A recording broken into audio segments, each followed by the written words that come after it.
Yo, it's Kier, and today's list is horror movie fates that are worse than death, aka horror movies that end by showing us that whatever is the fate of this character moving forward is going to be one that they probably are going to just wish that they had died instead.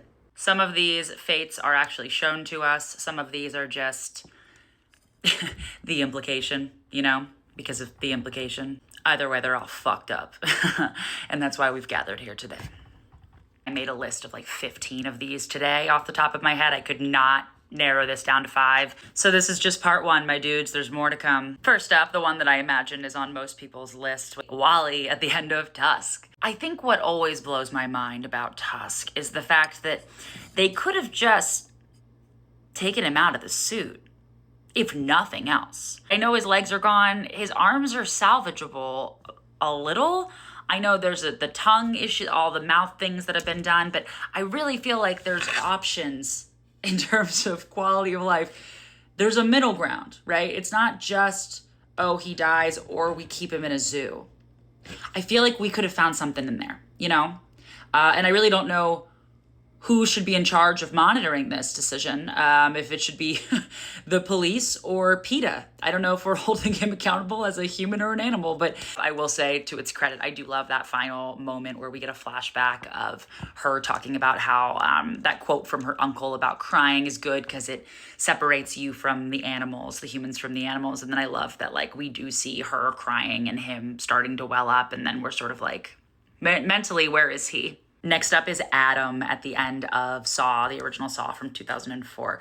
I do know that this is retconned, I will say, later in the series. Saw 3, I believe. Amanda goes back and she does mercy kill him. We don't get a ton of info about how long he was in there in that bathroom, but just going off of the movie itself, the way that we are led to believe it ends, the idea of going through what he went through and just fighting and scrapping to live harder than most people ever would, right? Which is, to Jigsaw's credit, his whole thing. Learning that, I'm going to fight. I want to live. I want to make it out of here.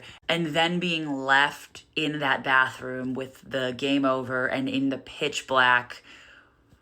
I mean, he probably is sitting in the dark learning a lesson. And the lesson is that he probably wishes that he had just let Dr. Gordon shoot him. But what are you going to do?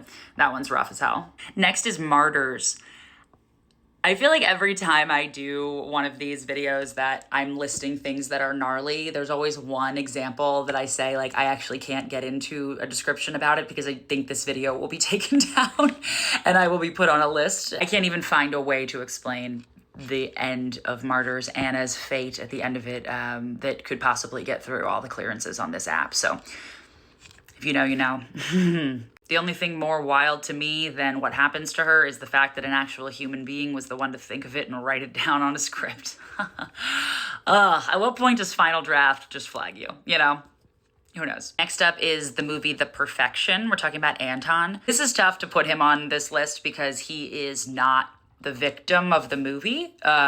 He is the bad guy, but he is a victim at the end in the sense of he's the one with this insane fate. Basically, absolutely zero quality of life, what would be considered a vegetable in medical terms. But mentally, as we can see when we look in his eyes, he is still very much there and terrified. And last but not least, this is a person who does die, I will say. I know the whole point of the list is people whose fates are worse than death.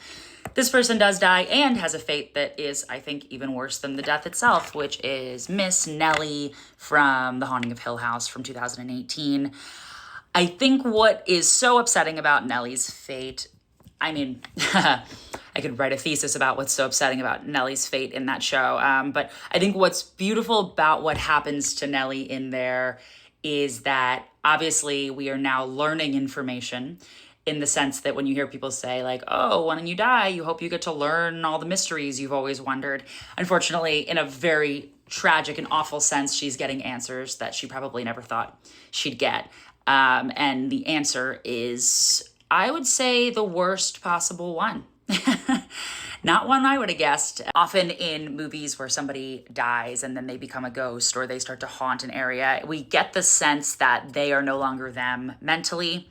They are not aware of what's going on, or maybe just scrupulously they have switched and they no longer view what they're doing as bad or scary. Who's to say? But I think what's really, really upsetting and what does not stick well with me when I watch that, 9 times a year, is that she is still crying and screaming and terrified as she's dropping, as we're seeing that she's the bent neck lady. The idea that you could be turned, you could be going into this afterlife, but you still have your full consciousness of your previous life to be aware of why what you're doing is so wrong, so fucked up, so terrible. Let alone haunting your own past self or childhood self is... All right, what did I miss on this list? I told you I've got a lot more coming, but let's hear it in the comments.